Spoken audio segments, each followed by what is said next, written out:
خذوہ سنات ولا نوم صدق اللہ و مولانا عظیم۔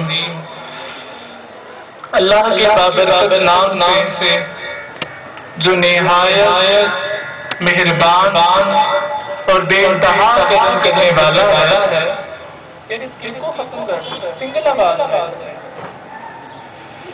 بے انتہا انگنت کروڑوں درود و سلام حضرت محمد صلی اللہ علیہ وآلہ وسلم کے نام کہ جنہوں نے اللہ کے عطا کردہ علم اور توفیق سے ہر جہان کو فیضیاب اور روشناس فرمایا۔ آج گفتگو کے لیے میں نے جس موضوع اور جس عنوان کا انتخاب کیا ہے، ابتدائی طور پر میں اس کے سلسلے میں تو گفتگو نہیں کر رہا، مگر پاکستان کے وطن عزیز کے حالات کے پیش نظر کہ جس طرح پاکستان میں آگ، بارود اور ظلم اور قتل کا بازار گرم ہے، اس حوالے سے چند ایک باتیں ضمناً عرض کر کے انشاءاللہ جلد از جلد اپنے موضوع کی طرف آ جاؤں گا۔ صورتحال یہ ہے کہ وطن عزیز وطن پاکستان میں کہیں دہشت گردی ہے تو کہیں مذہبی انتہا پسندی ہے، کہیں اندرونی اور بیرونی طاقتیں مل کر پاکستانی عوام، پاکستانی قوم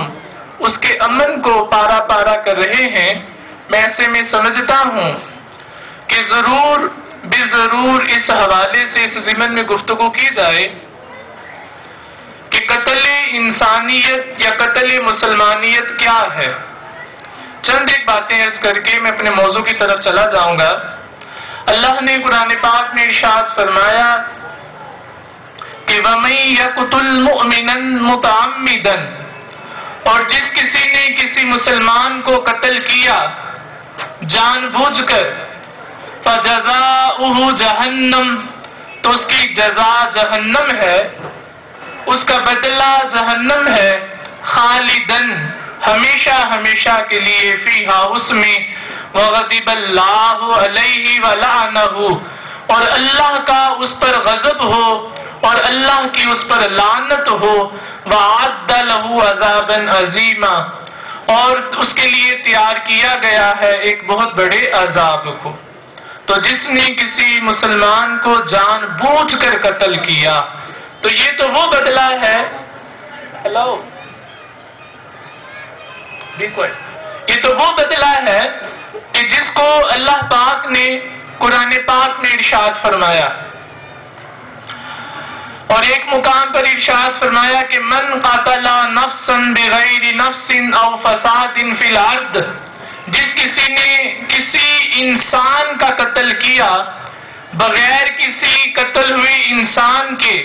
یا کہ اس نے زمین میں فساد نہ کیا ہو، فَكَأَنَّمَا قَتَلَ النَّاسَ، تو ایسا ہی ہے جیسے اس نے تمام انسانیت کا قتل کر دیا، جميعا تمام انسانیت کا قتل کر دیا۔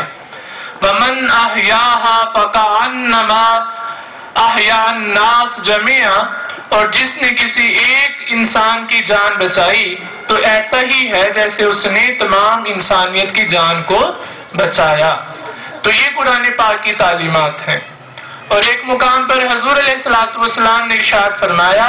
کہ قَالَ لَزَوَالُ الدُّنْيَا أَحْوَنُ عَلَى اللَّهِ مِنْ قَتْلِ رَجُلٍ مُسْلِمٍ، کہ اگر کسی مسلمان کا قتل کر دیا جائے اور ایک طرف پوری دنیا زوال پذیر ہو جائے تو اللہ کے نزدیک کسی مسلمان کا قتل ہو جانا یہ ایک بہت بڑی بات ہے، پوری کائنات کے غرق ہو جانے سے بھی۔ اور ایک مقام پر حضور علیہ السلام نے ارشاد فرمایا کہ اِنَّا أَبْطَلَ مَا يُحْكَمُ بَيْنَ الْعِبَادِ فِي الدِّمَاءِ، کہ قیامت کے دن سب سے پہلے جس چیز کا حساب لیا جائے گا وہ خون خرابے کا حساب ہوگا، قتل و غارت کا حساب ہوگا۔ اور ایک مقام پر حضور علیہ السلام نے ارشاد فرمایا، بڑی قابل توجہ حدیث، فرمایا کہ قال لو ان اہل السماء و اہل الارض اشترکوا فی دم مؤمن، اہل آسمان اور اہل زمین مل کر کسی مسلمان کسی مومن کے قتل میں شریک ہوں لَعَقَبَّهُمُ اللَّهُ فِي النَّارِ، تو اللہ تمام اہل آسمان اور اہل زمین کو جہنم میں غرق کر دے گا، جہنم میں ڈال دے گا۔ یعنی ایک مسلمان کے قتل میں اگر پوری زمین کے لوگ شامل ہوں، پوری آسمان کی مخلوق شامل ہو، تو سب کو جہنم میں ڈال دیا جائے گا۔ یعنی قتل کا معاملہ اتنا سنگین ہے۔ اور ایک مقام پر حضور علیہ الصلوۃ والسلام نے ارشاد فرمایا کہ لا یحل دم امرئ مسلم لا یشہد ان لا الہ الا اللہ وان رسول اللہ، کہ کوئی بندہ کہ جو اللہ تعالیٰ کی وحدانیت کو مانتا ہو اور حضور علیہ الصلوۃ والسلام کو تسلیم کرتا ہو تو اس کا قتل کرنا جائز نہیں، الا باحدى ثلاث، یہاں تک کہ 3 وجہوں میں سے کوئی ایک وجہ ہو۔ تو پہلی وجہ کہ السیب زانی، یعنی کوئی شادی شدہ ہو اور پھر وہ زنا کا مرتکب ہو، والنفس بالنفس، قتل کے بدلے قتل، والتارک لدین المفارق للجماعت، اور یہاں تک کہ کوئی اپنے دین کو چھوڑ کر مرتد ہو جائے، تو ان 3 صورتوں میں کسی کا قتل جائز ہے، باقی کسی بھی صورت میں کسی کا قتل جائز نہیں ہے۔ یہ پاکستان میں چھوٹی چھوٹی باتوں کے اوپر جو سولیوں پر لٹکایا جا رہا ہے، جو لوگوں کو سرے عام گولیاں ماری جا رہی ہیں، یقیناً یہاں یہ قتل و غارت کا بازار گرم کیا جا رہا ہے، اور قرآن و سنت میں اس کی کوئی دلیل موجود نہیں ہے، کوئی بھی دلیل موجود نہیں ہے۔ پھر جب ہم اس موضوع پر بات کرتے ہیں تو لوگوں کے 2 قسم کے نظریات ہیں۔ ایک قسم کے لوگ کہتے ہیں کہ ہاں یہ غلط کام ہو رہا ہے،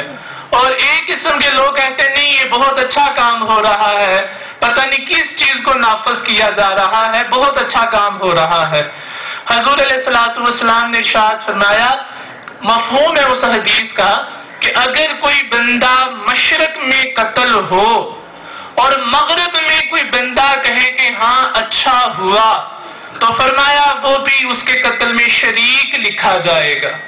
یعنی سمجھا یہ جائے گا کہ یہ بھی اس کے قتل میں شامل ہے۔ اور جسی طرح ابھی حال ہی میں پاکستان میں ایک معاملہ ہوا کرکٹ ٹیم کے حوالے سے، حضور علیہ الصلوۃ والسلام نے ارشاد فرمایا اگر کسی نے کسی غیر مسلم کو بغیر کسی وجہ کے قتل کیا تو کل قیامت کے دن میں اللہ کا رسول محمد صلی اللہ علیہ وسلم اس کی طرف سے اس کے قتل کرنے والے کے خلاف مقدمہ لڑوں گا اللہ کی بارگاہ میں۔ تو اندازہ کر لیں کہ جب حضور علیہ الصلوۃ والسلام کسی کے خلاف مقدمہ لڑ رہے ہوں